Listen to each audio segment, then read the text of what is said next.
चलिए सुनिए, तो लास्ट क्लास में कोऑर्डिनेशन केमिस्ट्री स्टार्ट किया है हम लोगों ने और बहुत सारे बेसिक कंसेप्ट्स को ऑलरेडी डिस्कस कर लिया है ना।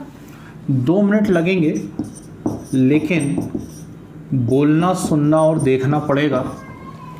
K4FeCN6 था, इसे हमने कॉम्प्लेक्स कंपाउंड या कोऑर्डिनेट कंपाउंड कहा था और हमने देखा कि ये solid state as well as aqueous solution में भी स्टेबल हैं। यदि एक्वस सॉल्यूशन में हम इनको डालते हैं तो सिर्फ इनका पार्शियल आयनाइजेशन हो सकता है, बस इस प्रकार से FeCN6⁻⁻4 इस प्रकार से पार्शियल आयनाइजेशन हो सकता है। और हमने इन्हें क्या कहा हुआ है, कॉम्प्लेक्स सॉल्ट कहा हुआ है। एक बड़ा भारी क्वेश्चन करवाया था, difference between double salt and complex salt. अब ये जो स्क्वायर ब्रैकेट बना हुआ है, इस स्क्वायर ब्रैकेट को हम लोगों ने ऑलरेडी कह चुके हैं कोऑर्डिनेशन स्फीयर। ठीक है, कोऑर्डिनेशन स्फीयर कहा हुआ है। हम अच्छे से जानते हैं, हमें पढ़ना था कम से कम एक बार कि कोऑर्डिनेशन स्फीयर के अंदर जो है वो नॉन आयनाइजेबल पार्ट है और कोऑर्डिनेशन स्फीयर के बाहर जो है वो आयनाइजेबल पार्ट है। इसलिए अंदर वाले पोर्शन को हम नॉन आयनाइजेबल स्फीयर कहते हैं और बाहर वाले पोर्शन को हम क्या कहते हैं, आयनाइजेबल स्फीयर कहते हैं। और इस कोऑर्डिनेशन स्फीयर के बाहर जो पार्ट रहता है, उस पार्ट में जो आयंस होते हैं वो लेफ्ट साइड बाहर, राइट साइड बाहर कहीं भी हो सकते हैं, है ना। तो उसमें जो आयंस होते हैं उन आयंस को हम कहा करते हैं काउंटर आयंस। ये बात हमने देखी हुई है, ठीक है। कोऑर्डिनेशन स्फीयर के अंदर जो मेटल रहती है, इस मेटल को कहा गया था सेंट्रल मेटल और मोस्ट ऑफ द केसेस में ये आयनाइज्ड फॉर्म में होती है, इसलिए हम इसको सेंट्रल मेटल आयन भी कह देते हैं, है ना। तो ये सेंट्रल मेटल आयन हो गया है। यहाँ पर सेंट्रल मेटल या सेंट्रल मेटल आयन के अलावा जितनी जो कुछ भी चीजें रहती हैं वो एक्चुअली लुईस बेस होते हैं, जो कि उस सेंट्रल मेटल को क्या करते हैं, lone pair of electron donate करते हैं और इन्हें कहा जाता है लिगेंड्स। ठीक, और इसी के बारे में हमारी बातें चल रही थी पिछली क्लास में, मुझे अच्छे से ध्यान है ना। तो इन्हें हम लोगों ने क्या कहा हुआ है, लिगेंड्स कहा गया है। और लिगेंड्स के जो नंबर होते हैं, जैसे यहाँ पर 6 नजर आ रहा है, उसे हम कहा करते हैं कोऑर्डिनेशन नंबर। हालांकि इसकी कुछ एक अलग भी डेफिनेशन रहेगी, लेकिन वो मैं अभी आपको बताऊंगा 5-7 मिनट बाद। तो फिलहाल ये यहाँ पे 6 लिगेंड अटैच हैं, ये क्या है, इसका कोऑर्डिनेशन नंबर है। ये इतनी सारी टर्मिनोलॉजी हम लोग सीख चुके थे लास्ट क्लास में। फिर हम थोड़ा सा और आगे बढ़े और लिगेंड्स के बारे में हमने बातें करना चालू करी। लिगेंड्स में मैंने आपको बताया वो पर्टिकुलर एटम जो इलेक्ट्रॉन पेयर डोनेट करता है उसे हम डोनर एटम कहते हैं। और डोनर एटम के नंबर के बेसिस पर डेंटिसिटी होती है। डेंटिसिटी में चेक करिए, आपकी कॉपी में लिखा हुआ है unidentate, bidentate, tridentate, tetradentate, hexadentate. कुछ बहुत ही प्यारे और इंपॉर्टेंट एग्जाम्पल लिखे हुए हैं। जैसे बाइडेंटेट में एक एग्जाम्पल लिखा हुआ है EN, इथाइलिन डाई अमाइन। इसके बाद एक एग्जाम्पल हमने लिखा हुआ है वहाँ पर GLY, ACAC, है ना, एसिटल एसीटोनेटो। फिर हेक्साडेंटेट पे पहुंचिए, वहाँ एक बड़ा ही इंपॉर्टेंट एग्जाम्पल लिखा हुआ है, 1 या 2 मार्क्स में अलग से पूछा जा सकता है, EDTA था इथाइलिन डाई अमाइन टेट्रा एसीटेटो।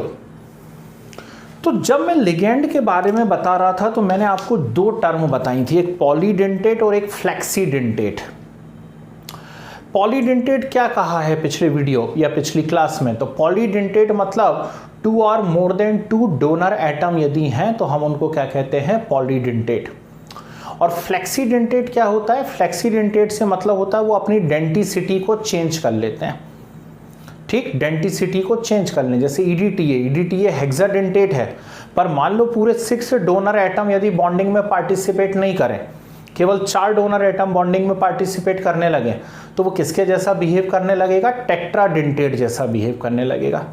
है तो 6 डोनर एटम, उसे होना हेक्साडेंटेट चाहिए, लेकिन हो सकता है कि कहीं पर 4 ही डोनर एटम की रिक्वायरमेंट हो, बाकी के 2 डोनर एटम के इलेक्ट्रॉन की रिक्वायरमेंट ना हो या मेटल ले ही नहीं पाए उनसे इलेक्ट्रॉन, तो केवल 4 डोनर एटम ही इलेक्ट्रॉन को डोनेट करेंगे, तो उसकी डेंसिटी चेंज हो गई।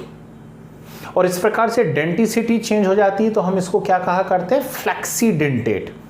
इतनी बातें हमारी पिछली क्लास में हो चुकी थी, मुझे अच्छे से ध्यान है। तो आज हम यहाँ पर आगे बात करते हैं, लिगेंड का ही टाइप चल रहा है। नेक्स्ट जो मैं आपको यहाँ पे टाइप बता रहा हूँ वो है एम्बीडेंटेट। क्या है, एम्बीडेंटेट लिगेंड। आइसोमेरिज्म पढ़ेंगे हम लोग। आज तो हम लोग IUPAC चालू कर रहे हैं, नेक्स्ट क्लास में भी IUPAC चलता रहेगा और उसके बाद हम लोग आइसोमेरिज्म पढ़ेंगे इसमें। तो जब हम आइसोमेरिज्म सीखेंगे तो आइसोमेरिज्म में हमें एक बात पता पड़ेगी, लिंकेज आइसोमेरिज्म। और लिंकेज आइसोमेरिज्म के अंदर ये बड़ा ही इंपॉर्टेंट कंसेप्ट हो जाएगा, एम्बीडेंटेट लिगेंड। एम्बीडेंटेट लिगेंड किसे कहते हैं, ध्यान से सुनिएगा, बड़ा ही इंटरेस्टिंग सा कंसेप्ट है। कुछ लिगेंड ऐसे होते हैं जिनमें मोर देन 1 डोनर एटम होता है। फिर से सुनिएगा, कुछ लिगेंड्स ऐसे होते हैं जिनमें मोर देन 1 डोनर एटम होता है, लेकिन एक टाइम पर केवल एक ही डोनर एटम अपने इलेक्ट्रॉन पेयर को डोनेट करता है।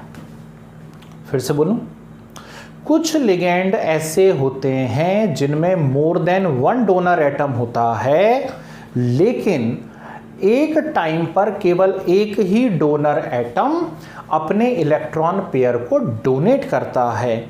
तो ऐसे लिगेंड्स को क्या कहा जाता है, एम्बीडेंटेट कहा जाता है। ठीक है, जैसे हम बात करते हैं CN नेगेटिव। CN नेगेटिव क्या है, साइनाइड है। अब अभी इस केस में डोनर एटम कौन है, यहां पर C है। डोनर एटम कौन है, C है। पर यदि मैं इसे ऐसा लिख देता हूं NC नेगेटिव, तो डोनर एटम अब कौन हो गया, N हो गया। ठीक, कोई बात नहीं। तो CN नेगेटिव और NC नेगेटिव की हम बात कर रहे थे। CN नेगेटिव की बात करी, डोनर एटम कौन नजर आ रहा है मुझे, C नजर आ रहा है। और NC नेगेटिव की बात करूंगा तो डोनर एटम कौन है, N है। लिगेंड सेम थे, अलग अलग टाइम पे अलग अलग डोनर एटम इन्वॉल्व हो रहे हैं, मतलब क्या है, एम्बीडेंटेट है। मैंने लिखा आपके सामने NO2 नेगेटिव और फिर ONO नेगेटिव। जब NO2 नेगेटिव लिखता हूं तो डोनर एटम कौन नजर आ रहा है, यहां पर N। और जब ONO नेगेटिव लिखता हूं तो डोनर एटम कौन नजर आ रहा है, O। तो एक बार डोनर एटम N है और एक बार डोनर एटम कौन है, यहां पर O है। लिगेंड सेम है, ठीक, लेकिन डोनर एटम चेंज हो गए हैं, मतलब ये कैसे लिगेंड है, एम्बीडेंटेट लिगेंड है। आई डेफिनेशन समझ में। और ऐसे कॉम्प्लेक्स जिनमें भी एम्बीडेंटेट लिगेंड्स आएंगे वो लिंकेज आइसोमेरिज्म शो करेंगे 2 क्लास बाद। ठीक है ना, तो अभी से ध्यान रखना है ना। नेक्स्ट टर्म यहां पर निकल करके आती है कीलेटिंग लिगेंड। कीलेटिंग लिगेंड, चलिए 11th जो बच्चों ने पढ़ी हुई है जल्दी से बताइए, कीलेशन किस चीज को कहते थे 11th क्लास में। हम 11th में कीलेशन किस चीज को कहा हुआ था, ध्यान कीजिएगा जल्दी से।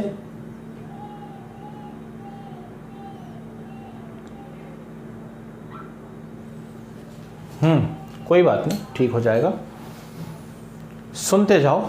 और सुनाई तो दे रहा है, अच्छे से सुनाई दे रहा है, तो जल्दी से बताइए कीलेशन किसे कहा था हमने 11th क्लास के अंदर।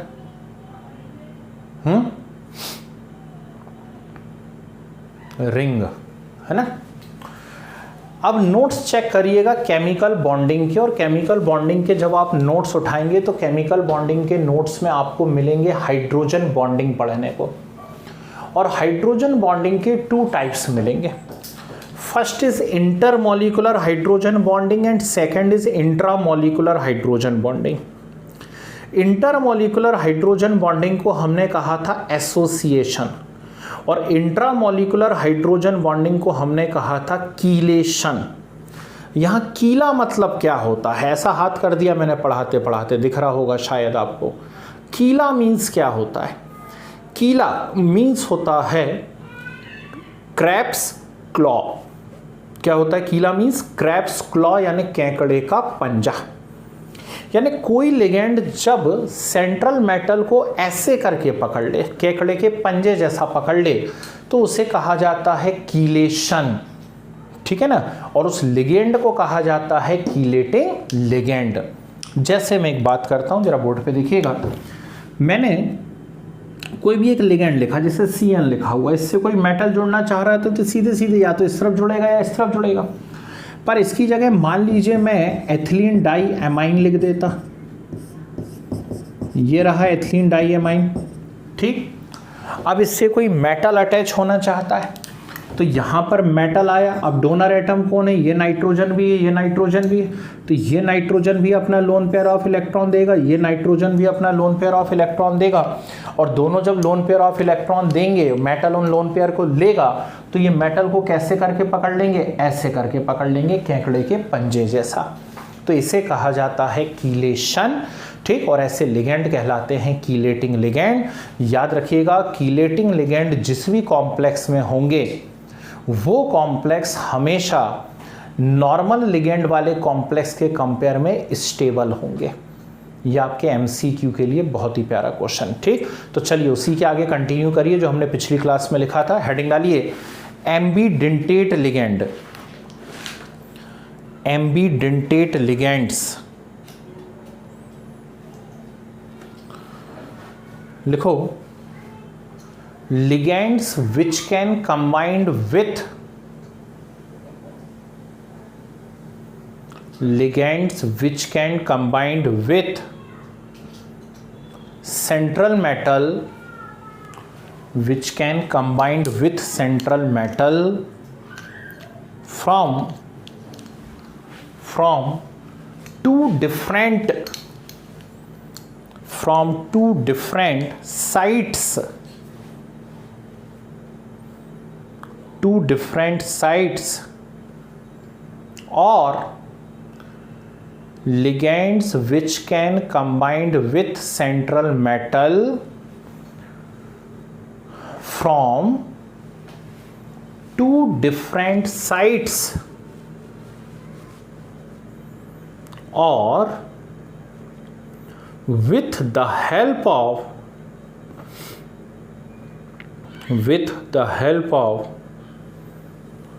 two different atoms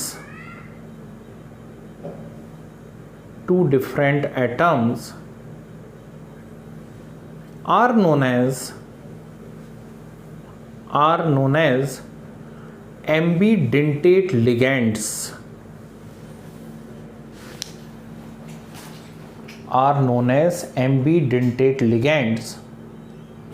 एरो बना के लिख लीजिए नीचे की लाइन से। Only one atom participate in bonding. Only one atom participate in bonding.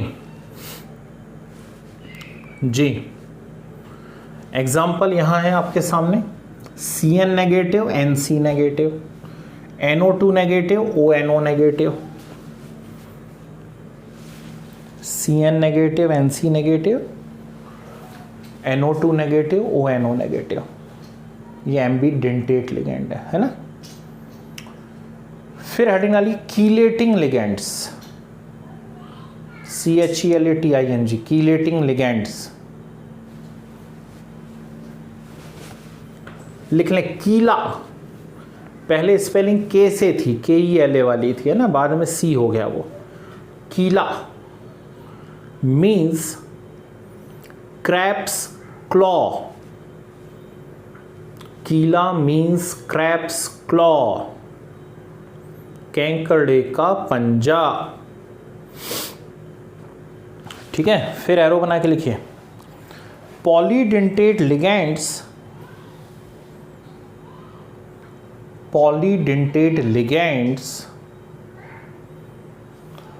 whose structure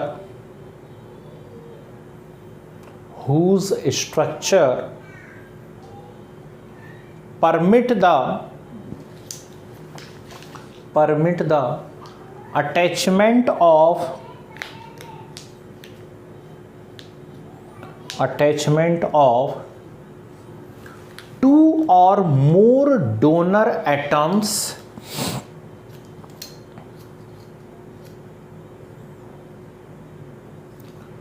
to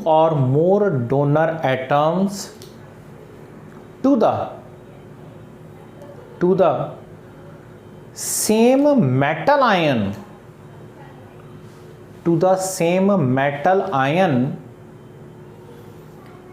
simultaneously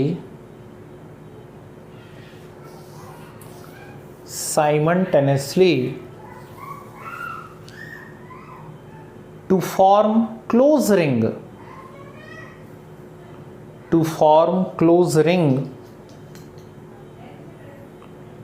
are known as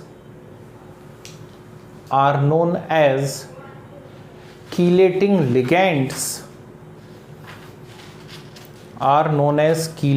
ligands, and the process is known as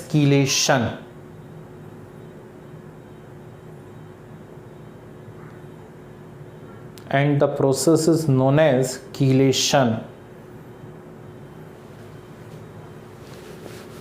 arrow बना के लिखिए. Complex formed by chelating ligands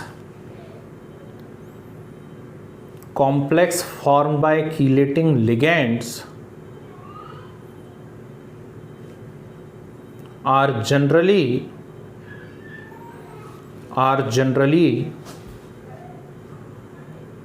10 to the power 10 times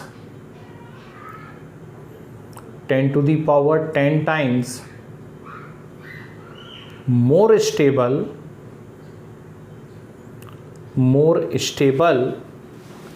than the normal ligands.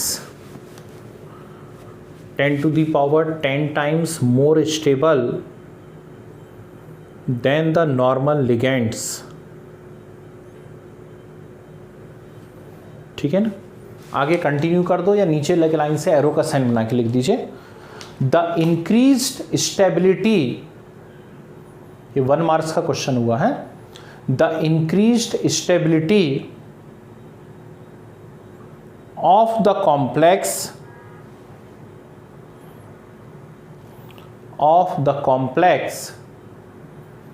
due to chelation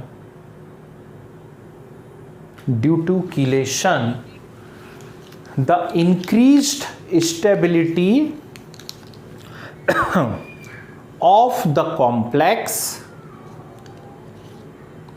due to chelation is known as chelate effect.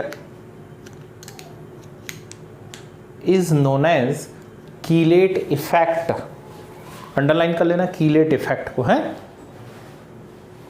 ठीक है. Arrow बना के लिखिए. Greater the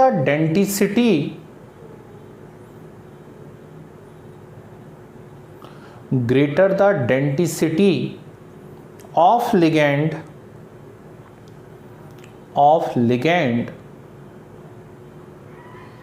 more stable is the complex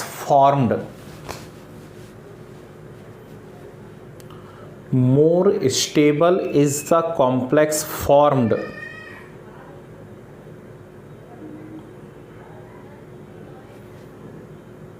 ठीक है. फिर arrow बना करके लिखिए. लिगेंड्स विथ लार्ज ग्रुप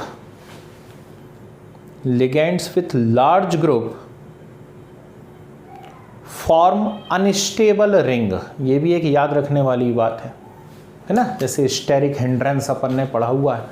तो यदि बड़े बड़े ग्रुप आ जाते हैं लिगेंड के अंदर तो जो कीलेट रिंग बनी है वो कैसी हो जाती है, अनस्टेबल हो जाती है, कॉम्प्लेक्स की स्टेबिलिटी कम हो जाती है. Ligands with large group form unstable ring. फिर एरो का साइन बना के लिखिए. एक अच्छी बात लिखवा रहा हूं. Chelating ligands chelating ligands which do not contain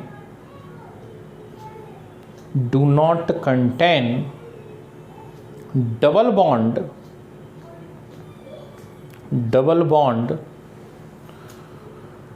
form, which do not contain double bond form 5-membered ring, form 5-membered ring like En, 5-membered ring like En जी, ये यहां पर है आपके सामने CH2NH2 CH2NH2 और M like En ethylene diamine, En ethylene diamine, है ना। और आगे लिख लो इसी में but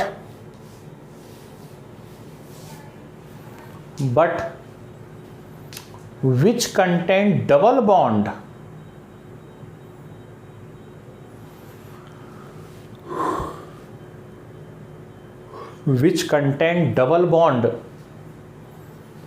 form 6-membered ring,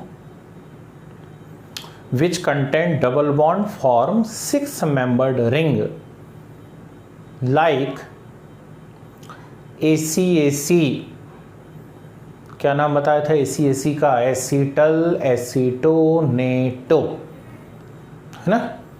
ACAC का नाम था एसीटल एसीटोनेटो। बढ़िया, तो सुने मगर ध्यान से, कीलेटिंग लिगेंड अपने आप में बड़ा ही इंपॉर्टेंट क्वेश्चन है भाई, ठीक। बहुत सारे MCQ टाइप के क्वेश्चन बनने की पॉसिबिलिटी है, या फिल इन द ब्लैंक, या मैच द कॉलम, या कुछ तो भी, है ना। तो ये ध्यान रखना है, क्रेब्स क्लॉज जहां भी आपको 2 या मोर देन 2 डोनर एटम दिखें तो समझ जाना वो मेटल को ऐसे करके पकड़ सकता है, और यदि मेटल को ऐसे करके पकड़ सकता है मतलब वो कैसा लिगेंड है, कीलेटिंग लिगेंड है, ठीक। आगे हम पढ़ेंगे स्टेबिलिटी ऑफ कॉम्प्लेक्स, जब ये यूनिट खत्म होने वाली रहेगी, आई थिंक लगभग लास्ट हेडिंग ही होगी स्टेबिलिटी ऑफ कॉम्प्लेक्स। तो स्टेबिलिटी ऑफ कॉम्प्लेक्स में वापस से ये पॉइंट रिपीट होगा, कीलेटिंग इफेक्ट। जिस भी कॉम्प्लेक्स में कीलेटिंग इफेक्ट है वो कॉम्प्लेक्स कैसा होगा, बहुत ज़्यादा स्टेबल होगा, याद रखिएगा, है ना। कभी कभी यूजर्स पूछ लेते हैं मुझसे, कीलेट के यूजर्स पूछ लेते हैं, तो ध्यान रखिएगा, वैसे मैं लिखवा भी दे रहा हूँ। जैसे EDTA, इथाइलिन डाइएमाइन टेट्रा एसीटेटो, हम जानते हैं सॉफ्टनिंग ऑफ हार्ड वाटर में यूज़ होता है। बहुत सारे कीलेटिंग लिगेंड लेंथेनाइड और एक्टिनाइड के सेपरेशन में यूज़ होते हैं। जिन बच्चों ने D ब्लॉक पढ़ा हुआ है उसके लास्ट में F ब्लॉक के समय मैंने लेंथेनाइड और एक्टिनाइड पढ़ाए थे आपको। लेंथेनाइड कॉन्ट्रैक्शन बताया था, और हमने सीखा था कि लेंथेनाइड का सेपरेशन क्यों बहुत टिपिकल होता है, ठीक है ना। तो उस समय एक बात यहाँ पर आई थी कि लेंथेनाइड को यदि हम सेपरेट करना चाहते हैं तो आयन एक्सचेंज मेथड से सेपरेट कर सकते हैं। तो वहाँ पे भी आप किसका यूज़ कर सकते हैं, कीलेटिंग लिगेंड का यूज़ कर सकते हैं, ठीक है।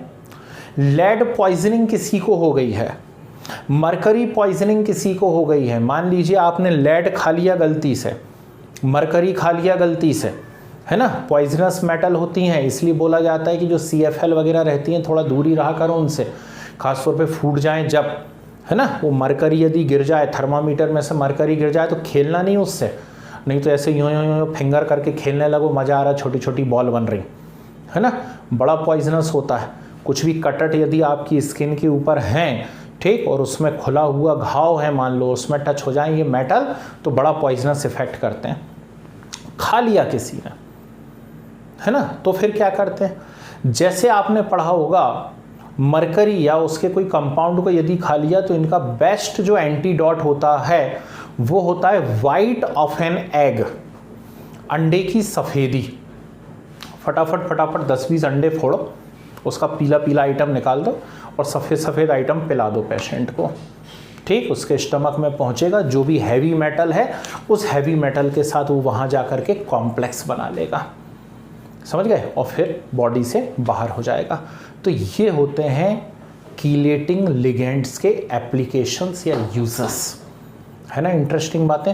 ठीक, लिख लीजिए जरा, एरो का साइन बना के लिखिए। Chelating ligands are used in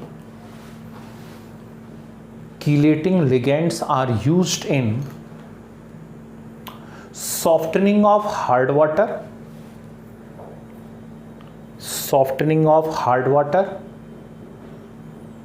bracket में लिख लो EDTA,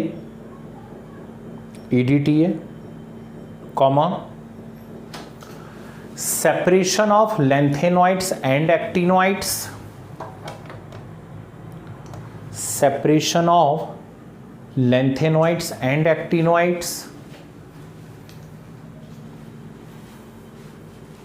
comma, separation of lanthanoids and actinoids, comma, treatment of lead and mercury poisoning,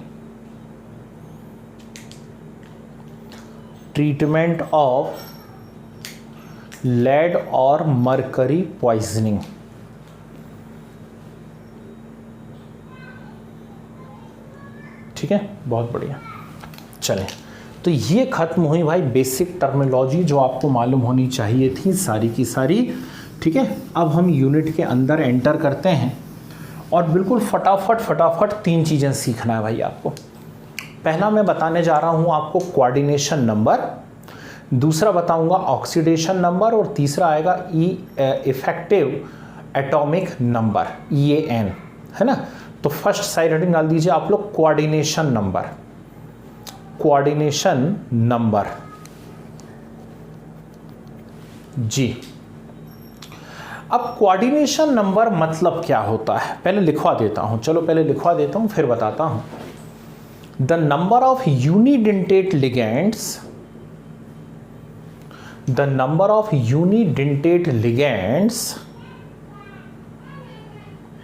which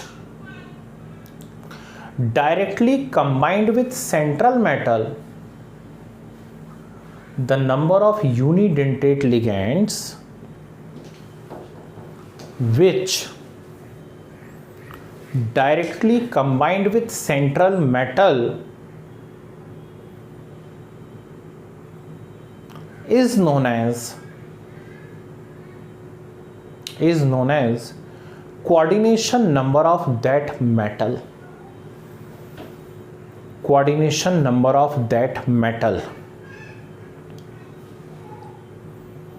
bracket में लिख लीजिए double for bidentate and so on, bracket close कीजिए जी। अब इसका मतलब समझते हैं कि आखिर बात क्या हो रही है, क्या बोल दिया है ना।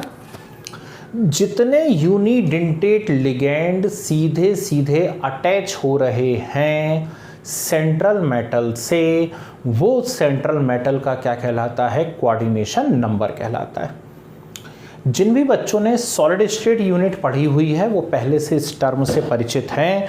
सॉलिड स्टेट जब हम पढ़ रहे थे तो SCP आया था, square close packing. Coordination number कितना आया था वहाँ पर स्क्वायर क्लोज पैकिंग के अंदर 4। हेक्सागोनल क्लोज पैकिंग, वहाँ कोऑर्डिनेशन नंबर कितना आया था 6। कर चुके हैं हम ऐसी बातें, ठीक है ना। तो जैसे मान लीजिए मेरे सामने एग्जाम्पल लिखा हुआ है K4FeCN6, ये लिखा हुआ। तो इसमें कितने यूनिडेंटेट लिगेंड अटैच हैं, इसके अंदर 6 यूनिडेंटेट लिगेंड अटैच हैं, मतलब इसको 6 लोन पेयर ऑफ इलेक्ट्रॉन मिलेंगे। ध्यान से सुनना शब्द मैंने क्या बोला, इससे 6 यूनिडेंटेट लिगेंड अटैच है। यूनिडेंटेट लिगेंड कौन होते हैं, जिनमें सिंगल डोनर एटम होता है।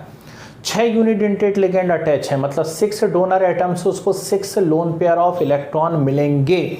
तो इसका कोऑर्डिनेशन नंबर कितना हो गया, यहाँ पर 6 हो गया।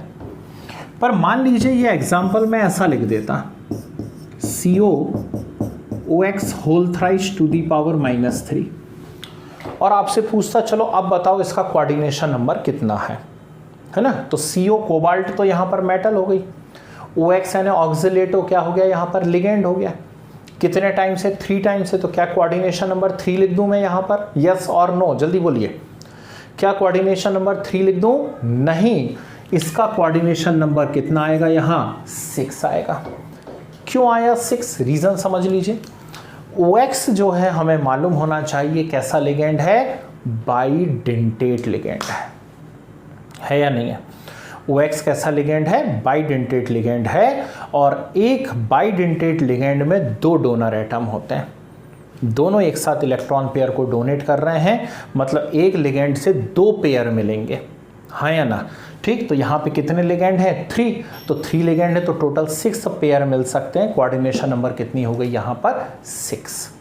कुछ घुस रहा है दिमाग के अंदर? तो 2-3 एग्जांपल्स मैं बोर्ड पे लिख रहा हूँ, आप उसके आगे उनका कोऑर्डिनेशन नंबर लिखिए, इसे नोट कीजिए। तो अभी पिक्चर क्लियर हो जाएगी, कितनों को आया समझ में, कितनों को नहीं आया। क्लियर? Come on.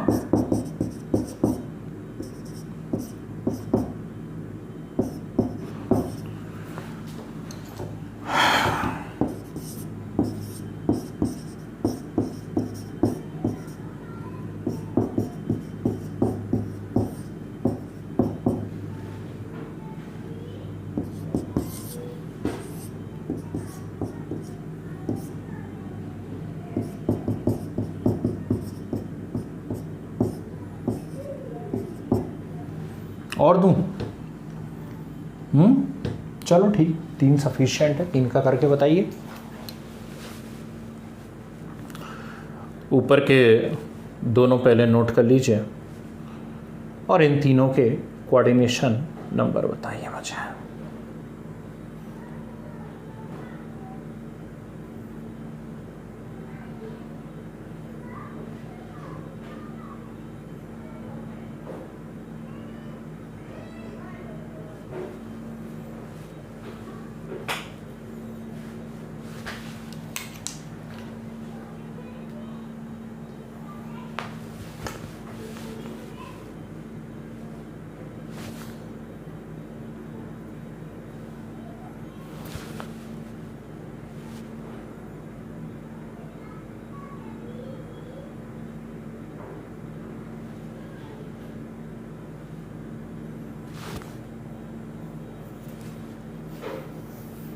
हो जाएगा 1 आध घंटे में। चलिए, very good.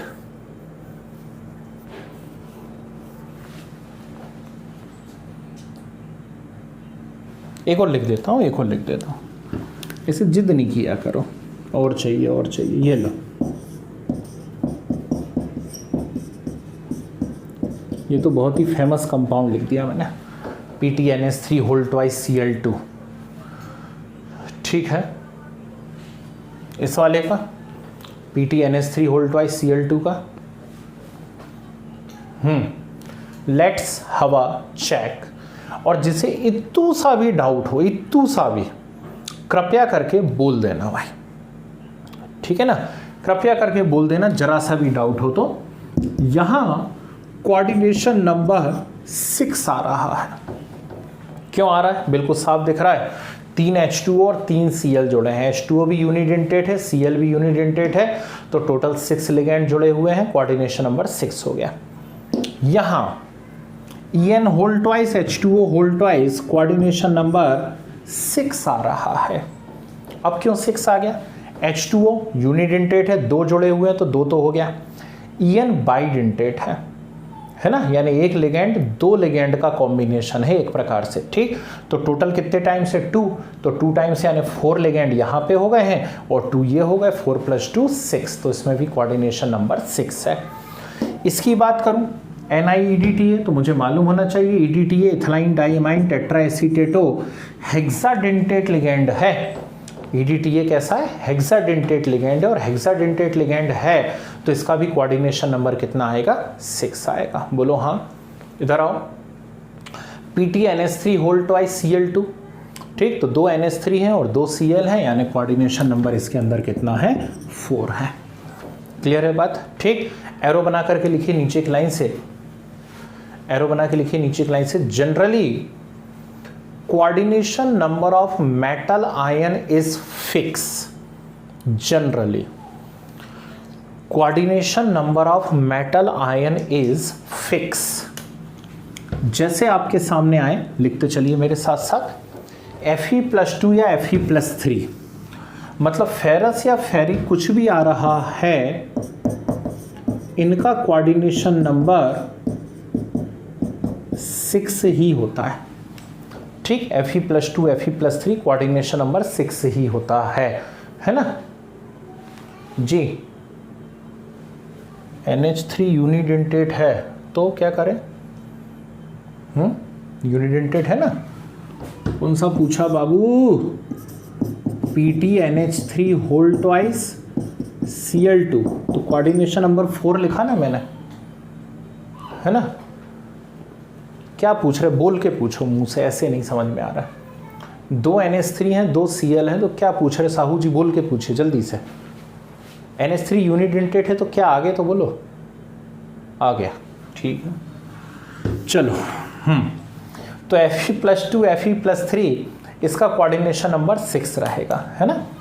CO+3 cobalt 6, Cr+3 6, cuprous cupric Cu positive Cu+2 4 coordination होता है। Zn+2 ये वो मेटल में लिख रहा हूँ जो कॉमन मेटल है, हमारे सिलेबस में जनरली इन्हीं के ऊपर क्वेश्चंस आते रहते हैं, इसका भी कोऑर्डिनेशन नंबर 4 ही आता है ना। निकिल के साथ थोड़ी सी गड़बड़ रहती है, Ni+2 और Ni+4, ये पूरी तरह पूरी कंडीशन सेटिस्फाई नहीं कर पाता है, लेकिन मोस्ट ऑफ द केसेस में इसका भी कोऑर्डिनेशन नंबर 6 ही होता है, ठीक है। और फिर सबसे मज़ेदार बात आती है, कहाँ लिखूँ, ऊपर लिखूँ, यहाँ लिख रहा हूँ ऊपर, है ये सब तो आप नोट कर ही लेना। ऊपर एक और बात लिखता हूँ, PT+2 यदि है तो इसका कोऑर्डिनेशन नंबर होता है 4, और PT+4 यदि है तो इसका कोऑर्डिनेशन नंबर होता है 6, ठीक है। तो ये एक इंटरेस्टिंग बात होती है प्लेटिनम को लेकर के, ध्यान रखिएगा, है ना। सिल्वर यदि कहीं आ जाए, मान लो Ag, ठीक, तो Ag पॉजिटिव यदि आ रहा है तो इसका कोऑर्डिनेशन नंबर 2 होता है, मोस्ट ऑफ द केसेस में 2 ही रहता है इसका कोऑर्डिनेशन नंबर, ठीक। तो coordination number generally metal ion के लिए फिक्स होते हैं, है ना। अब देखो यहाँ फिर एक नई चीज आ गई, क्या बोला मैंने, मेटल आयन के लिए फिक्स रहते हैं। मेटल आयन के लिए फिक्स रहते हैं मतलब मेटल के ऊपर चार्ज है, और मेटल के ऊपर चार्ज है, जैसे हम आयरन की बात करें तो आयरन पे कितना चार्ज है, +2 या +3 चार्ज है, फेरस है या फेरिक है। कॉपर पे कितना चार्ज है, +1 है या +2 है, क्यूप्रस है या क्यूप्रिक है, जिंक पे +2 है। ये चार्ज क्या है ना, मेटल के ऊपर जो चार्ज आ रहा है ये चार्ज क्या है। तो चलिए नेक्स्ट हेडिंग डालिए, ऑक्सीडेशन नंबर, ऑक्सीडेशन नंबर जी, जी हाँ, EDTA फ्लेक्सीडेंटेट है, नहीं पता पड़ेगा हमको जब तक हमको उस क्वेश्चन के अंदर कुछ हिंट ना दिया जाए या हम हाइब्रिडाइजेशन ना कर रहे हो तब तक, ठीक है ना। नहीं तो आप इसे हेक्साडेंटेट ही मानेंगे, ठीक है, हेक्साडेंटेट ही मानेंगे आप, वो कोई ना कोई क्वेश्चन में हिंट देगा आपको, ठीक है ना। चलिए लिखिए जरा, ऑक्सीडेशन नंबर में लिखिए, द इलेक्ट्रिकल चार्ज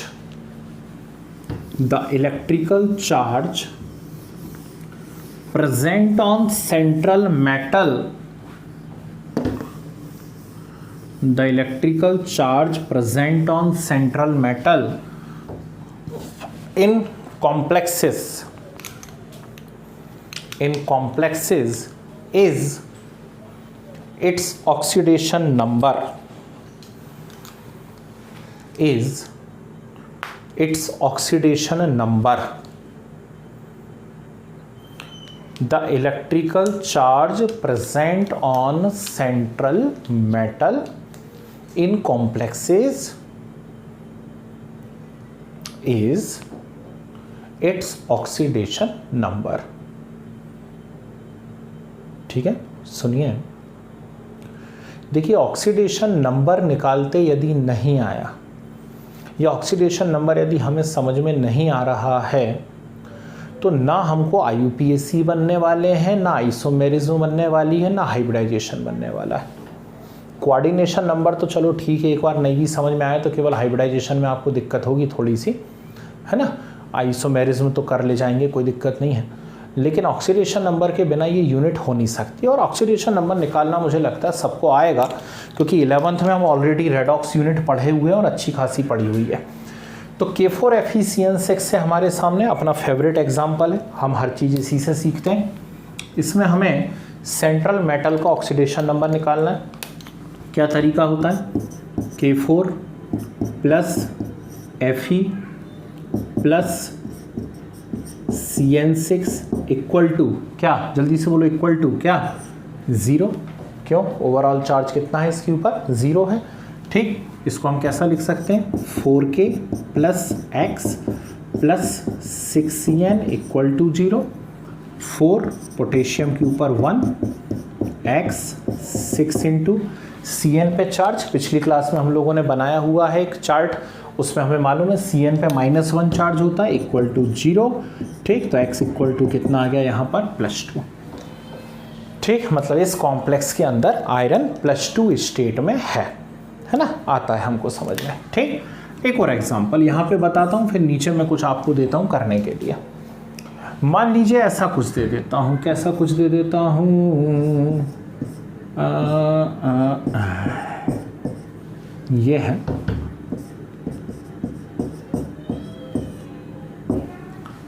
ये कॉम्प्लेक्स दे दिया मैंने आपको। ठीक, और इसमें भी सेंट्रल मेटल जो है इसका मुझे ऑक्सीडेशन नंबर निकालना है। ठीक है ना, क्या करूँगा? धीरे धीरे डायरेक्ट करता जाता हूँ।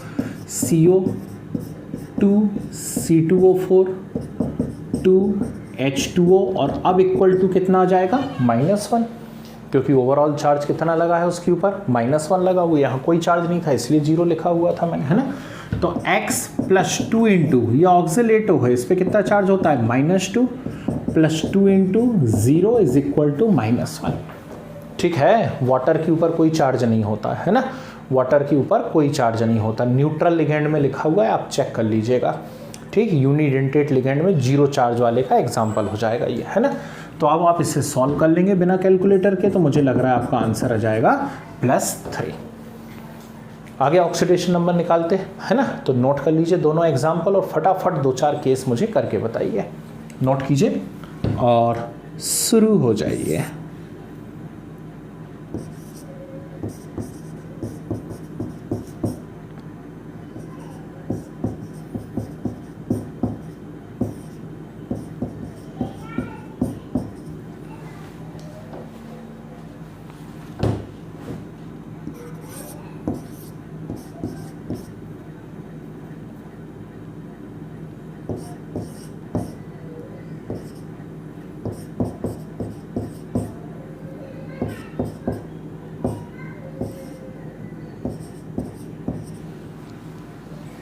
ठीक है, जल्दी जल्दी निकालना, ज़्यादा नहीं दे रहा हूँ क्योंकि वो धीरे धीरे प्रैक्टिस से मैं समझ रहा हूँ कि आप समझ जाएंगे, लेकिन फिर भी कुछ तो देना चाहिए।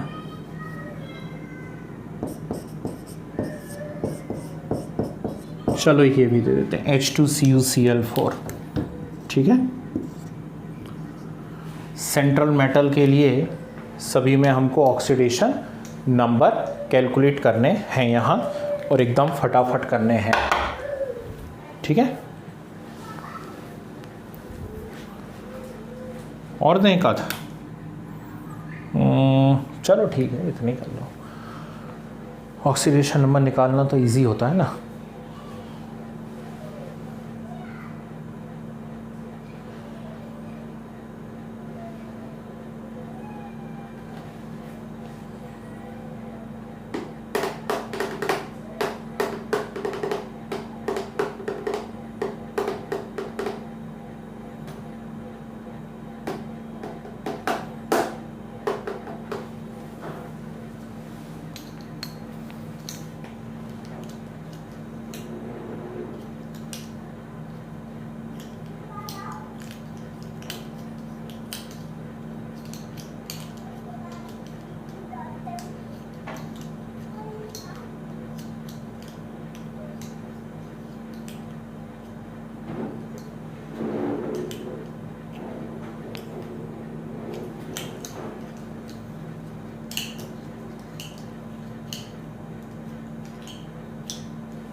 हो गया?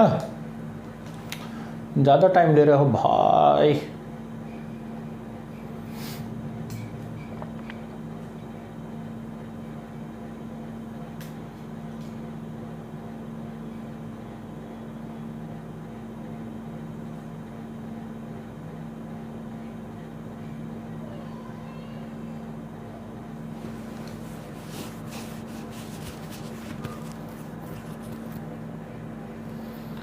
ओहो, चलिए मैं बताता हूँ, आंसर चेक कीजिए और इन केस नहीं आया हो तो बोल दें मगर मुँह से।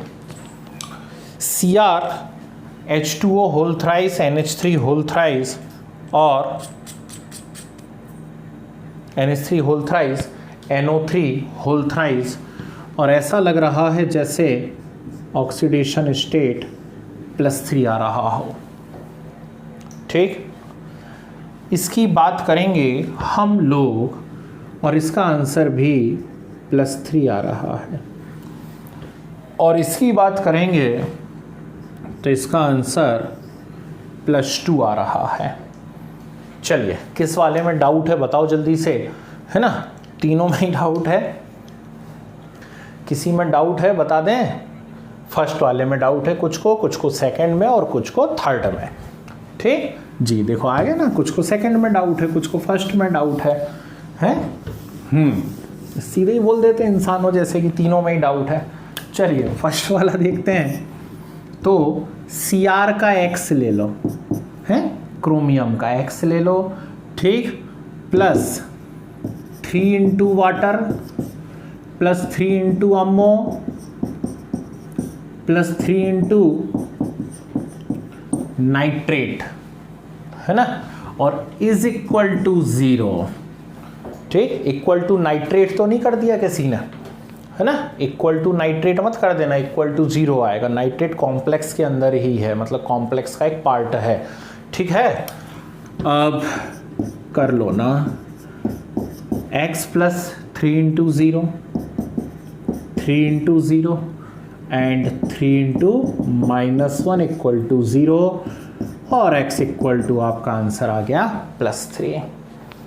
समझ सकता हूँ, बहुत टिपिकल था, समझ सकता हूँ, कोई बात नहीं। चलिए थोड़ा इजी वाला कर लेते हैं, नीचे वाला, है ना, ये वाला। CO का X plus 4 into CO carbonyl, carbon monoxide, plus H2O plus Cl plus SO4 और इज इक्वल टू 0। तो X plus 4 into carbon monoxide पे कितना चार्ज होता है? कहाँ होता है? नहीं होता। पानी पे कोई चार्ज है क्या? हाँ, Cl पे -1 और SO4 पे -2, करिए कर लो, आंसर आ गया +3। आया? जबरन थका रहे हो। चलिए ये भी हम ही बता दें अब, हैं? 2H है, ठीक, तो 2 इंटू 1 plus x plus 4 into -1 equal to 0। तो बोलो x इक्वल टू +2। आया बाबू? गया बाबू? है बाबू लेफ्ट हो गया। चलो, तो 2 plus x plus 4 into -1 equal to 0 solve करोगे, ठीक, तो आपका कितना आ जाएगा? आपका आंसर आ जाएगा +2, है ना? डालिए साइरोडीन और लगाइए जोर से इंपॉर्टेंट इफेक्टिव एटॉमिक नंबर। ठीक, डालिए, हेड डालिए और लगा दीजिए, आज हो ही जाए। Effective atomic number short form में लिखिए EAN, शॉर्ट फॉर्म में लिखिए EAN, इफेक्टिव एटॉमिक नंबर। है क्या EAN? पहले इसके समझते हैं अपन। सिज्विक अंकल को ऐसा क्या हो गया, उसकी भावनाओं को समझें, उसने क्यों EAN इंट्रोड्यूस किया, है ना? क्या हुआ, उसको किसी ने नमक खिला दिया और जब नमक खिलाया तो उसने देखा कि इसमें Na जो है उसमें Na पॉजिटिव है और Cl जो है उसमें Cl नेगेटिव है। अब Na पॉजिटिव ही क्यों बना, +2 बन जाता, और Cl नेगेटिव ही क्यों बना, -2 बन जाता। क्यों हुआ भैया, चलो कारण बताओ मुझे जल्दी से।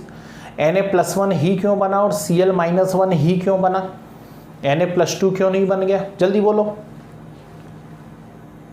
नहीं बोलूँगा, अच्छा चलो मैं ही बोल देता हूँ भैया, ठीक।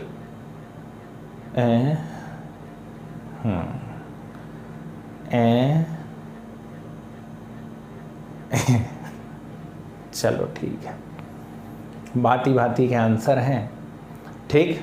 और मुझे ऐसा लगा कि शायद आप चीख के बोलोगे, उछल के बोलोगे, to obtain configuration of nearest inert gas. क्यों भाई, नियरेस्ट इनर्ट गैस के कॉन्फ़िगरेशन को ऑक्यूपाई करना चाहते हैं, जिसे हम स्टेबल कॉन्फ़िगरेशन कहते हैं। Na की नियरेस्ट इनर्ट गैस है नियॉन। Na चाहता है मैं नियॉन जैसा हो जाऊं, तो एक ही इलेक्ट्रॉन देगा तो नियॉन जैसा हो जाएगा, नहीं हो जाएगा।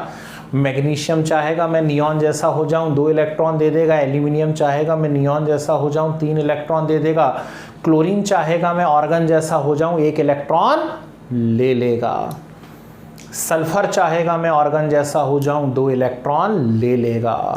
फास्फोरस चाहेगा मैं ऑर्गन जैसा हो जाऊं, 3 इलेक्ट्रॉन ले लेगा। मतलब वो नियरेस्ट इनर्ट गैस का कॉन्फ़िगरेशन ऑक्यूपाई करना चाहते हैं, और नियरेस्ट इनर्ट गैस के कॉन्फ़िगरेशन को हम स्टेबल कॉन्फ़िगरेशन कहा करते हैं, है ना। तो सिज्विक की इस बात पे नज़र पड़ी, उसने कहा यार ये जो कंपाउंड बन रहे हैं, आयोनिक कंपाउंड बन रहे हैं या इलेक्ट्रॉन की शेयरिंग हो रही है, कोवैलेंट कंपाउंड बन रहे हैं, उनके पीछे कहीं ना कहीं तो उनके पीछे कहीं ना कहीं एटम की ये टेंडेंसी होती है नियरेस्ट इनर्ट गैस कॉन्फ़िगरेशन को ऑक्यूपाई करना, है ना। कैसा होना चाहता है वो, नियरेस्ट इनर्ट गैस जैसा होना चाहता है। तो फिर उसके दिमाग में आया, उसमें दिमाग था कि यार ये क्यों बना, क्या वही अपना फेवरेट K4FeCN6, ठीक। K4FeCN6 क्यों बन गया, उसने ऐसा सोचा, है ना। मनुष्य था, वो सोच सकता था। थोड़े नीचे से सोचते हैं, यहाँ से। तो उसने क्या किया, उसने एक टर्म इंट्रोड्यूस करी, उस टर्म का नाम था EAN। क्या, EAN, इफेक्टिव एटॉमिक नंबर। बहुत प्यारा क्वेश्चन है। अभी अभी कहीं कहीं किसी एग्जाम में पूछा गया है पिछले कुछ सालों में। फार्मूला क्या होता है, पहले तो फार्मूला देखो, atomic number of central metal. Atomic number of central metal, कांटा गड़ रहा घर में ही, हाँ, माइनस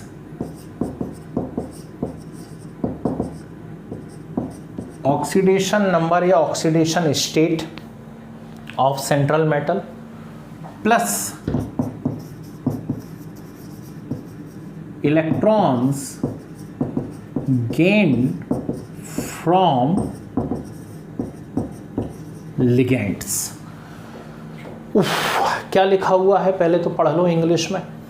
ये लिखा हुआ है atomic number of central metal minus oxidation number of central metal plus electron gain from ligands. इससे ये निकालते हैं। 1 2 मैं बताता हूँ, फिर आप समझ ही गए होंगे क्या होने वाला है, फिर बाकी के भी मैं ही बताऊंगा, है। तो इसका हमें EN कैलकुलेट करना है। अब इसका EN कैलकुलेट करना है तो यहाँ पे सेंट्रल मेटल कौन है, आयरन है, और आयरन का एटॉमिक नंबर कितना है 26 माइनस अभी अभी सिखाया ऑक्सीडेशन नंबर निकालना मैंने, ठीक। और ऑक्सीडेशन नंबर निकालना हम लोगों ने अभी अभी सीखा, तो हमें पता पड़ेगा कि इसके अंदर जो ऑक्सीडेशन नंबर आ रहा है वो ऑक्सीडेशन नंबर कितना आ रहा है, +2 आ रहा है। आयरन का ऑक्सीडेशन नंबर +2 आ रहा है, plus electron gain from ligand. सबसे इंपॉर्टेंट चीज़ यही होती है, इलेक्ट्रॉन गेन फ्रॉम लिगेंड, कितने लिगेंड है यहाँ पर? 6 लिगेंड है। संभालो अपने आप को, कितने लिगेंड है यहाँ पर? 6 लिगेंड हैं, और हर एक लिगेंड कैसा है? यूनिडेंटेट लिगेंड है यूनिडेंटेट लिगेंड। ठीक, यूनिडेंटेट लिगेंड है मतलब एक डोनर एटम है उसके अंदर, और एक डोनर एटम यदि है, कोई बात नहीं, आई एम ट्राइंग,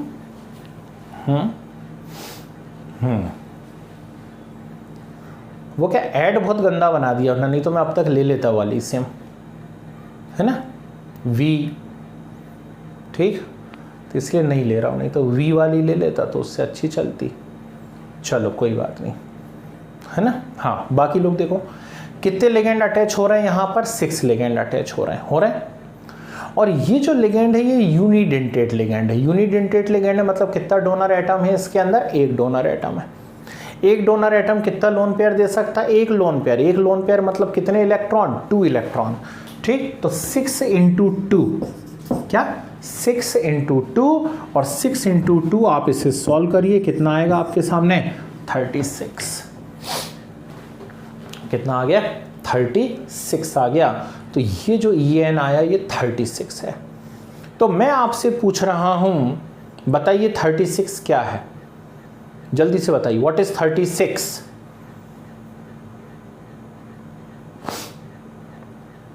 जल्दी बताओ 36 क्या है यार, काहे क्रोध दिला रहे हो? अरे इंसानों, EN है। वाह, वेरी गुड। ठीक है ना। अब वो कपिल शर्मा स्टाइल में ऐसे करके क्लैप करूं क्या मैं? मजा आ गया। 36 EN है ना। अब मेरा आंसर सुनिए, 36 is atomic number of krypton. ठीक है ना, 36 जो है किसका एटॉमिक नंबर है? क्रिप्टॉन का एटॉमिक नंबर है। Helium, neon, argon, krypton, xenon, radon, तो है क्रिप्टॉन का। तो इनर्ट गैस जैसा हो गया, नहीं हो गया? ठीक, तो इनर्ट गैस जैसा कॉन्फ़िगरेशन आए, यही तो हम थोड़ी देर पहले डिस्कस कर रहे थे NaCl के फॉर्मेशन वाली बात पे। समझ रहे हैं बात को?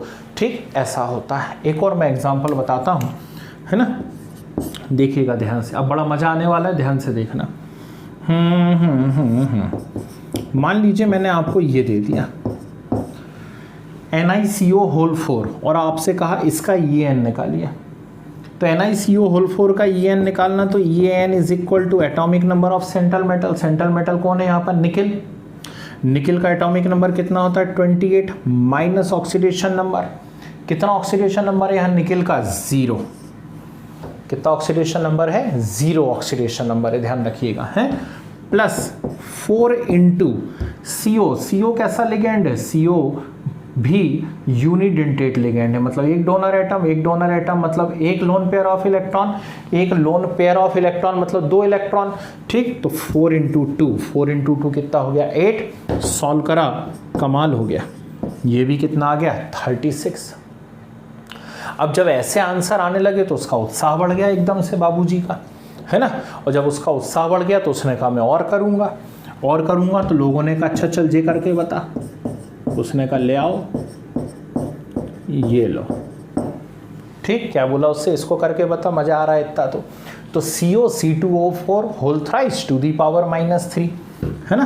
तो EN इज इक्वल टू, ठीक, सेंट्रल मेटल कौन है? कोबाल्ट। कोबाल्ट का एटॉमिक नंबर कितना होता है? 27 माइनस ऑक्सीडेशन नंबर कितना आ रहा है यहाँ पर? 3 plus electron gain from ligand. कितने लिगेंड है? 3। पर संभालना जरा, ये कैसे लिगेंड है? ये बाइडेंटेट लिगेंड है। कैसे लिगेंड है ये? Bidentate ligand. बाइडेंटेट लिगेंड यानी 2 डोनर एटम। ठीक, 2 डोनर एटम यानी 2 लोन पेयर, और 2 लोन पेयर यानी 4 इलेक्ट्रॉन, है ना। तो 3 × क्या करेंगे? 4 करेंगे। ठीक, तो 3 × 4 यानी 12 हो गया, है ना। और 12 हो गया तो कमाल है। ऐसा लग रहा है इसे भी सॉल्व करने पे कितना आ रहा है? आ रहा है क्या? 36 आ रहा है क्या? देखना जरा। ठीक, हद हो गई, सभी तो आंसर करेक्ट आ रहे हैं। ये भी 36 आ गया। ठीक, कोई बात नहीं। अच्छा, मान लीजिए, देखना ध्यान से, मान लीजिए मैं कोई और कॉम्प्लेक्स देता, थर्ड रिपीट, है ना। क्या रिपीट करूँ इसमें बताओ?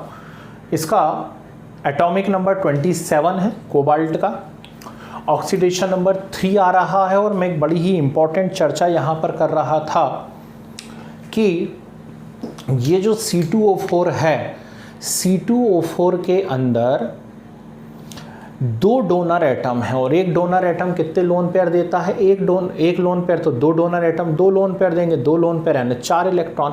तो बाइडेंटेट के लिए आप कितने से मल्टीप्लाई करोगे? 4 से। तो 3 × 4 करना पड़ेगा। सॉल्व करा, आपका कितना आ गया? 36। अच्छा, कोई थोड़ा बड़ा वाला ले लेते हैं। बड़ा वाला ले लिया मैंने, मान लो ये ले लेता हूँ, PTNS3 होल ट्वाइस Cl2। ठीक है, PTNS3 होल ट्वाइस Cl2 ले लिया। ठीक, अब इसका EN निकाला। जल्दी से बताओ, प्लेटिनम का एटॉमिक नंबर कितना है? 78 है, 78 होता है। ठीक, बट उज्जटल है ना, गोल्ड का 79, ठीक, मरकरी का 80 और पीटी का कितना? 78। ऑक्सीडेशन नंबर कितना आ रहा है? 2 आ रहा है। प्लस कितने लिगेंड है? 4, और ये दोनों के ही नेचर यूनिडेंटेट है, यानी 2 इलेक्ट्रॉन देंगे तो 4 × 2 8 है ना। कितना आ गया? 84। 84 क्या है? 84 किसका एटॉमिक नंबर है? जल्दी से बोलो। 84 किसका एटॉमिक नंबर है?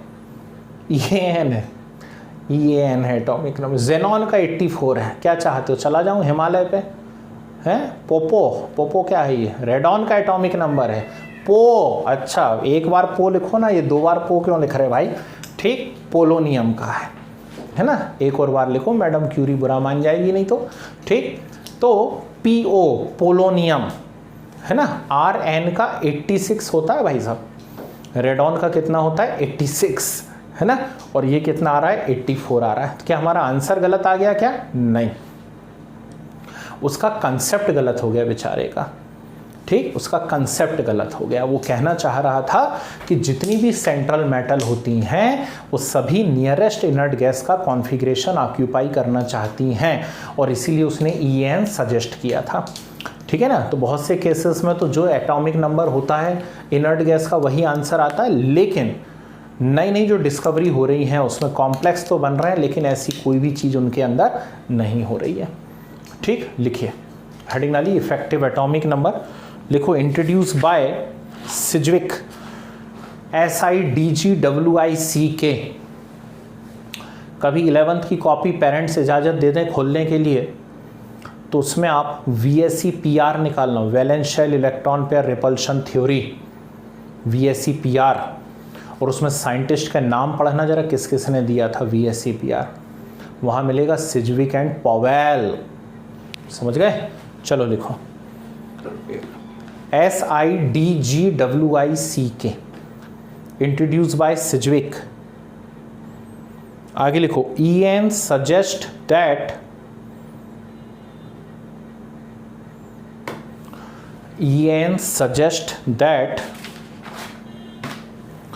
central metal in complexes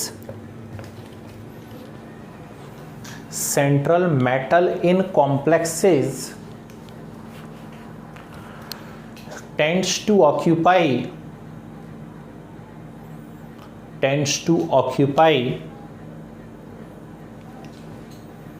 configuration of inert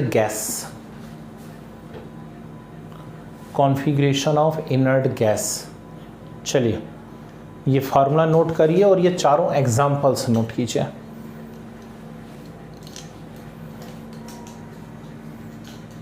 formula note करके चारों एग्जाम्पल्स नोट कीजिए।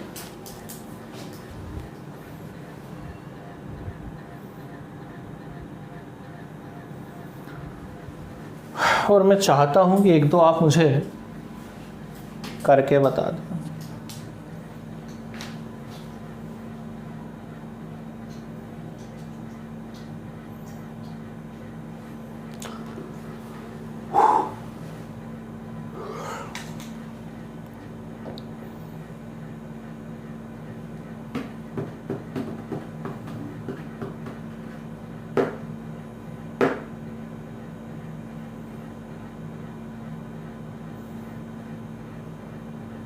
दूं क्या? चलो एक दो दे ही देता हूँ, तो जिद करोगे फिर क्लास के बाद।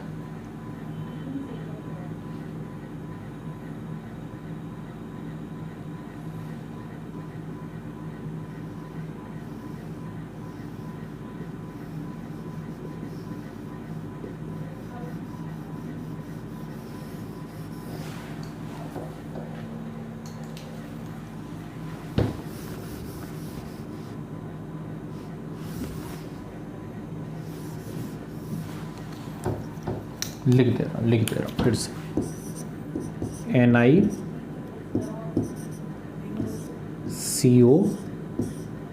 होल 4, है ना। एक तो मुझे आप करके बता दें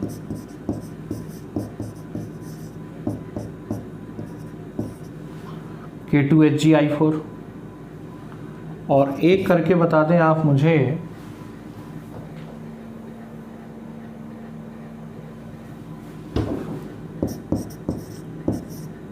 H2CuCl4। दो सफिशिएंट है, ये दो करके बता दो, मैं समझ जाऊंगा, आप समझ गए। एक आध बाइडेंटेड भी दे दूं क्या? चलो एक और कर लो।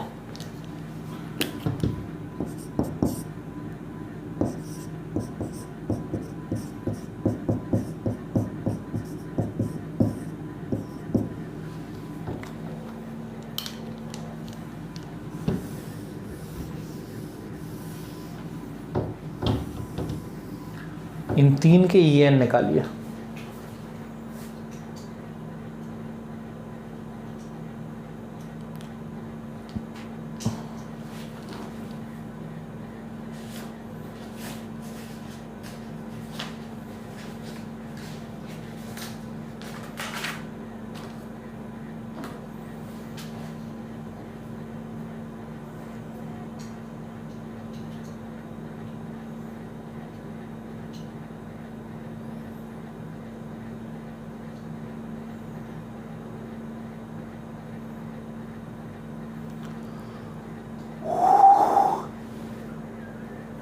श्री राम।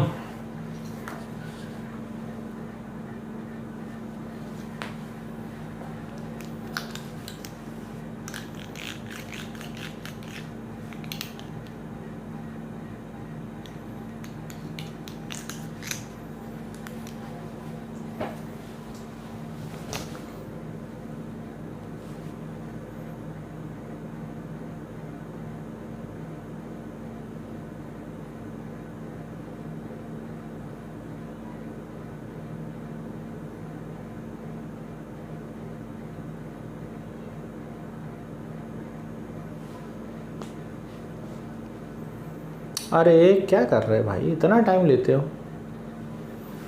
फर्स्ट का 86 आया है। चलिए मैं भी चेक करूं क्या, मैं यहीं पे सॉल्व करते जाता हूं आगे, है ना।